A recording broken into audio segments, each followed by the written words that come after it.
নমস্কার বন্ধুরা, রাখি পরিবার থেকে স্বাগত জানাই। আবারও একটা নতুন ভিডিও নিয়ে চলে এসেছি। আপনারা স্কিপ করবেন না, পুরো ভিডিওটা দেখবেন। আজকে নতুন একটা রেসিপি করছি সকালে টিফিনের জন্য, নানপুরি আর আলুর দম। তবে দেখুন কিভাবে তৈরি করা যাচ্ছে নানপুরি আর আলুর দম। এখানে আমি 1 কেজির মতো ময়দা, আমি এতে পরিমাণ মতো 1 কেজির মতো ময়দা নিয়েছি।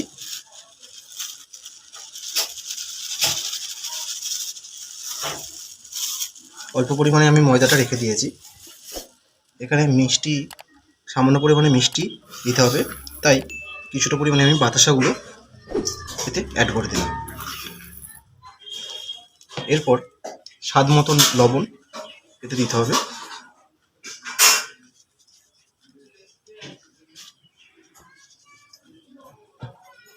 এরপর এখানে শুকনো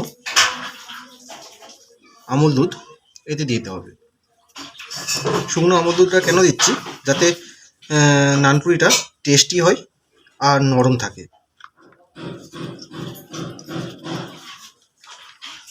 এখানে কিছুটা পরিমাণে আমি টক দই দেব।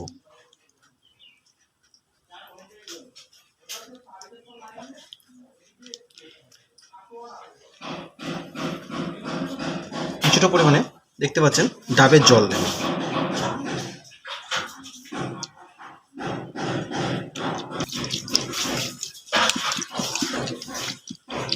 জলটা সবটাই আমি দিয়ে দেব, যাতে ভালোভাবে মাখানো যায়। দেখুন, আমি একটা ডাব নিয়েছিলাম, সেই জলটা আমি সবটা দিয়ে দিয়েছি। এবার পরিমাণ মতো আমি এতে সাদা তেল অ্যাড করব।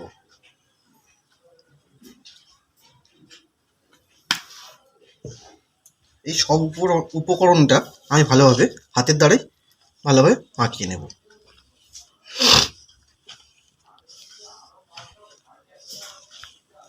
তো ভালোভাবে মাখাতে হবে, তবে নরম হবে নানপুরিটা। আপনারাও চাইলে বাড়িতে ট্রাই করে করবেন, দেখবেন খেতে অনেক টেস্টি হয়েছে। এবার এতে সামান্য পরিমাণে জল দিয়ে আমি একটা ড্রো তৈরি করব।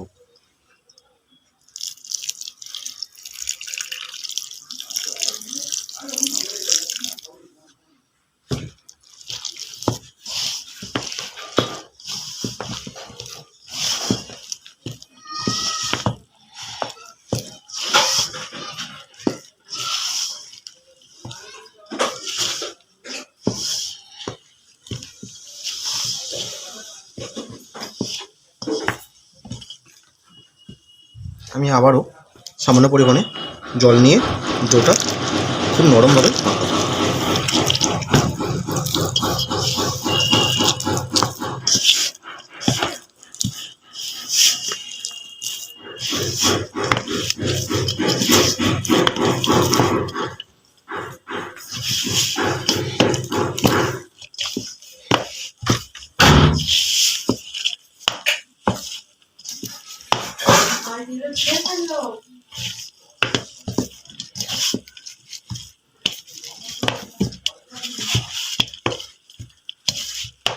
দেখতে পাচ্ছেন আমার মাখানো প্রায় কমপ্লিট।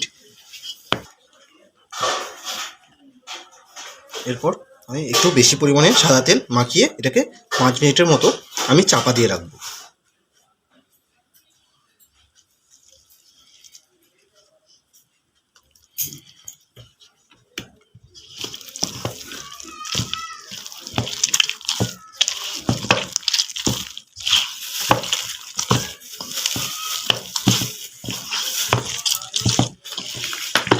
পাঁচ মিনিটের মতো চাপা দিয়ে রাখার পর এটা দেখবে আস্তে আস্তে আমার এটা ফুলে যাবে।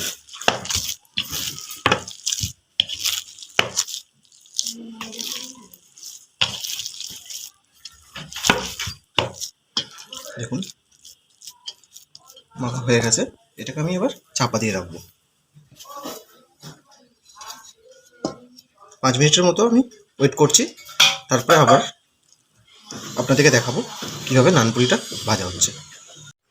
দেখুন 5 মিনিটের মধ্যে তারপরে দেখছি ময়দাটা আমার মাখা প্রায় কমপ্লিট হয়ে গেছে, কি সুন্দর নরম হয়ে গেছে আপনারা দেখতে পাচ্ছেন।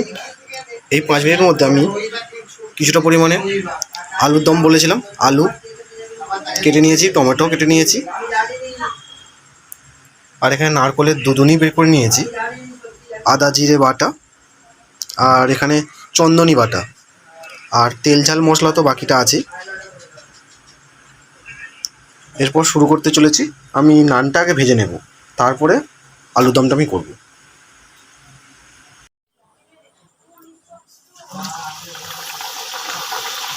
দেখুন একটা একটা করে ভাজছি। একটু নাড়ানাড়ি করে দিলে তবে ফুলবে ভালোভাবে নানটা। নান বেশি লাল না যেন হয়, বেশি লাল হলে খেতেও ভালো লাগবে না, আর তবে নরম নরম থাকবে। আমি এরকম করে এক এক করে ভেজে নেব।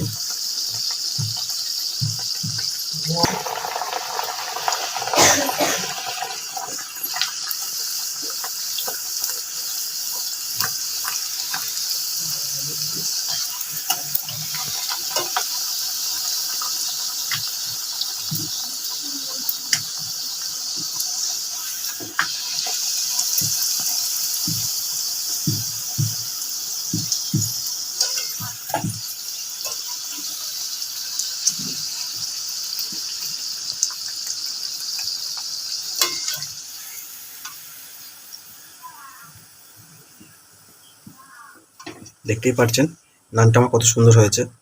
এরকম করে একটা একের পর এক আমি ভেজে নেব। আমি এগুলো আলুটা এক এক করে ভেজে নেব। তো আমি একটু লাল লাল করে ভেজে নেব। তারপরে এবার মশলা দিয়ে আলুর দমটা হবে। এর মধ্যে আলুর মধ্যে আমি কিছুটা পরিমাণে লবণ দিয়ে দিচ্ছি। এবার এটাকে ভালোভাবে নাড়াচাড়া করে নেব। সবসময় নাড়াচাড়া লাগবে না, কিছুক্ষণ ধীরে ধীরে নাড়ানাড়ি করলেই আলুটা ভাজা হয়ে যাবে। আর লাল লাল হয়ে গেলে তো আপনারা বুঝতেই পারবেন সে ভাজা হয়ে গেছে। আপনারাও বাড়িতে একবার ট্রাই করবেন, দেখবেন যে ভালো খেতে লাগবে।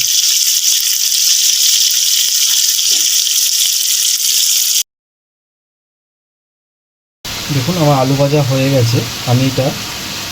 আলুটা আমি তুলে নেব এক এক করে। তারপরে এবার মশলা দিয়ে আলুর দমটা হবে। দেখুন আলু ভাজার তেলটা আমার বেশি হয়েছে, আমি ওই তেলেতেই আলুর দমটা করব। কিছুটা পরিমাণে তেজপাতা আছে, তেজপাতাটা দিয়ে দেবো। স্বাদের জন্য, কালারের জন্য আমি বাতাসা দেব। আপনারা চিনিও ইউজ করতে পারেন কি বাতাসাও ইউজ করতে পারেন। যেহেতু আমার হাতের সামনে বাতাসা ছিল তাই আমি বাতাসাটা দিলাম।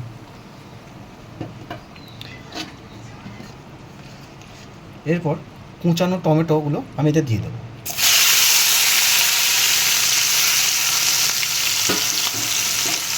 এটাকে ভালোভাবে একটু নাড়াচাড়া করে নেব।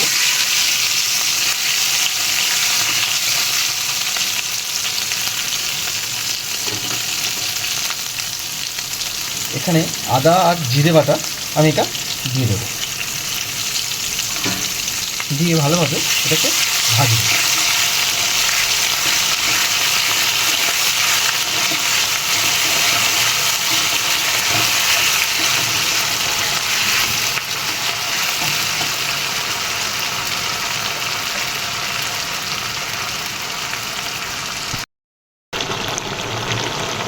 এবার আমি এতে স্বাদ মতো লবণ দেব,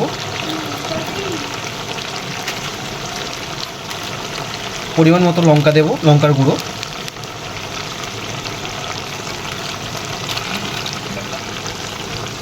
এখানে কাশ্মীরি লঙ্কার গুঁড়ো দেবো যাতে কালারটা যাতে ভালো হয়। লাল লাল আলুর দম তো, ঝাল ঝাল আলুর দম, লাল লাল আলুর দম, সেই জন্য হলুদ গুঁড়ো, লঙ্কা গুঁড়ো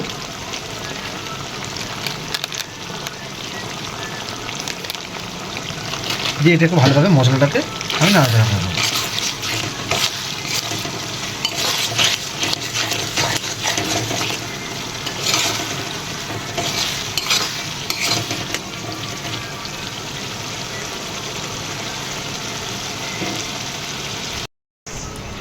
এবার যে নারকলের যে মালাইটা ছিল, মানে দুধনি যেটাকে বলে, আমি এটা দিয়ে দেবো।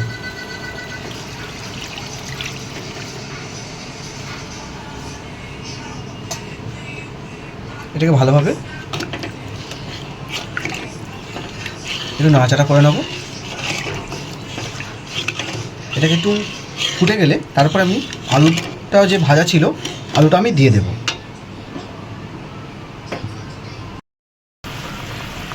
দেখুন আমার মশলাটা ফুটে গেছে, আমি এবার আলুগুলো, যে ভাজা আলুগুলো আমি দিয়ে দেবো।